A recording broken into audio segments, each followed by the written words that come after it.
હું નરેશ દેવ મુરારી સાવરકુંડલાનો છું. મને જીભનું કેન્સર હતું.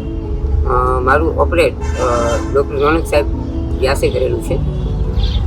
સાહેબની ટ્રીટમેન્ટ અને કંઈક મજબૂત મનોબળ મારું પોતાનું, જેના હિસાબે આજે હું 18 વર્ષના ટૂંકા ગાળામાં હું અત્યારે ટેબલ ટેનિસ, બેડમિન્ટન, વોલીબોલ તેમજ ફૂટબોલ જેવી ગેમ્સ રમું છું.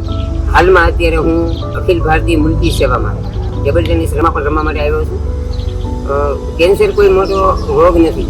મને જીભનું કેન્સર હોવા છતાં આજે હું સારી રીતે બોલી શકું. એઝ એ ટીચર છું. હું છોકરાઓને ભણાવું પણ છું અને સાથે ટીચિંગ કરાવતા હું બાળકોને રમતગમતના ક્ષેત્રમાં આગળ વધારું છું. સ્પોર્ટ્સથી મને જિંદગી જીવતા અને જિંદગી જીરવતા બંને આવડ્યું છે. સાથોસાથ હું એવું કહું કે કોઈ પણ રોગ છે એમાં ડૉક્ટરની તો મહેનત સખત હોય છે, પણ સાથે સાથે પેશન્ટની પણ એટલી જ જો હિંમત હોય તો ડૉક્ટર 100% સક્સેસ જાય છે. રોનક સરે મને સૌથી વહેલા બાયોપ્સી કરી હતી જીભમાંથી. પછી એ જીભ મારા ઓપરેટ વખતે કાપેલી છે, જે તમે જોઈ શકો છો. સાથોસાથ એ જીભ બનાવવા માટે પ્લાસ્ટિક સર્જરી જે કરવાની હતી એ મારા હાથમાંથી કરેલી છે.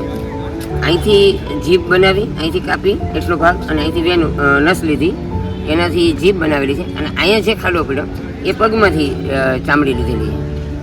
જિંદગી તો એક દિવસ ક્યારેક તો આપણને હતાશા કરી જ દેવાની છે, ક્યારેક તો આપણે મોત પાસે જવાનું જ છે.